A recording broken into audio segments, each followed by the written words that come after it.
जियो रे गजानंद पहला रे सिमर खाने देवता वो सुंडाला पहला रे सिमर खाने देवता वो सुंडाला कवाणी माता रो गुण गाऊं मारा माता जी गुण गाऊं माता जी माता रे शारदा हृदय देव जो माता जी कवाणी माता रा गुण गाऊं मारा माता जी गुण गाऊं माता जी माता रे नागड़ी सी कृपा रास जो भवानी।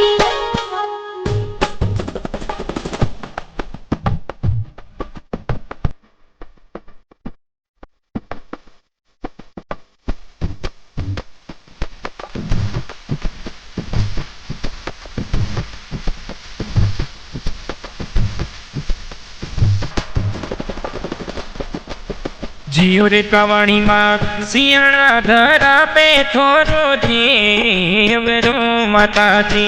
सियाणा गाँव में थोरो देव रो माता जी हजारे भरू के अस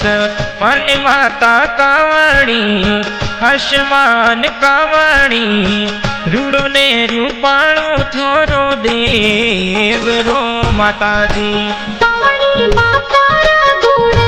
गाऊं मारा माता जी गुण गाऊं माता जी माता रे नागड़ी सी कृपा रास जो भवानी।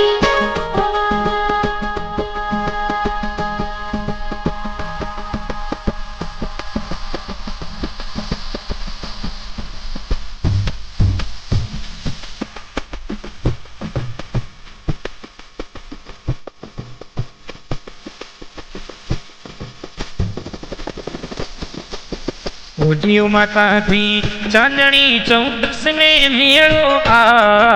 करो माता जी चांदनी चौदस में मेड़ो करो माता जी दर्शन ने आवे नर नार मारा माता जी नर नार माता जी थोड़ा रे भक्तों पे कृपा राखिजो माता जी कवाणी माता रा गुण गाऊं मारा माता जी गुण गाऊं माता जी माता रे नागड़ी